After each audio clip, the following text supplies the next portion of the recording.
Studio One News. Follow for latest updates. Link in description.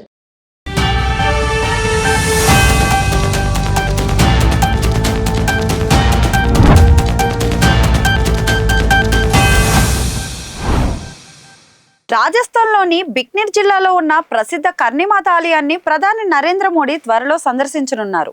ఈ ఆలయం హిందువుల విశ్వాసానికి కేంద్రమే కాదు, దీని ప్రత్యేకమైన సాంప్రదాయం కారణంగా దేశవ్యాప్తంగా అయితే ప్రసిద్ధి చెందింది. ఈ ఆలయ ప్రాచీన చరిత్ర, ఆలయానికి చెందిన ప్రత్యేక సాంప్రదాయం గురించి ఇప్పుడు మనం తెలుసుకుందాం. రాజస్థాన్లోని బిక్నీర్ జిల్లాలోని దేశ్నోక్ లో కర్ణిమాత ఆలయం ఉంది. ఈ దేవాలయం ఎలుకలు దేవాలయంగా ప్రసిద్ధి చెందింది. ఈ ఆలయం దుర్గాదేవి అవతారంగా భావించే కర్ణిమాతకు అంకితం చేయబడింది.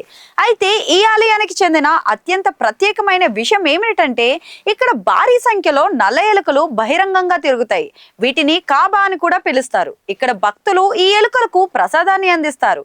ఈ ప్రసాదాన్ని ఎలుక తాకినా లేదా అవి తినగా మిగిలిపోయిన ఆహారాన్ని తిన్నా కానీ అవి శుభ సంకేతంగా పరిగణించబడుతుంది. ఆలయం నమ్మకం ప్రకారం ఈ ఎలుకలు సాధారణ జీవులు కావు. అయితే ఆ ఎలుకలు కర్ణిమాత వారసులు, అనుచరులు అని పునర్జన్మలు అని అంటుంటారు.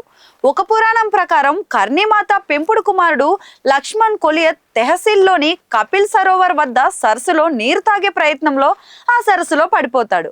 అప్పుడు కర్ణిమాత యమునితో ఆయనను కాపాడమని కోరుతోంది. మొదటి యముడు తిరస్కరించినా కానీ చివరికి మనసు మార్చుకొని లక్ష్మణ్తో పాటు కర్ణిమాత సంతానాన్ని ఎలుకలుగా పునర్జన్మ ఎత్తుతాడు అని చెప్పాడట. అప్పటి నుంచి ఎలుకలు కర్ణిమాత ఆలయంలో నివసించే సాంప్రదాయం వస్తూనే ఉంది.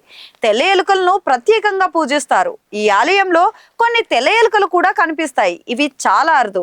ఈ తెల్ల ఎలుకలను కర్ణిమాతకు చిహ్నంగా భావిస్తారు. వాటి దర్శనం చాలా శుభప్రదంగా పరిగణించబడుతుంది. ఏ భక్తుడికైనా తెల్ల ఎలుకను చూస్తే అతని కోరికలు ఖచ్చితంగా నెరవేరుతాయని నమ్మకం.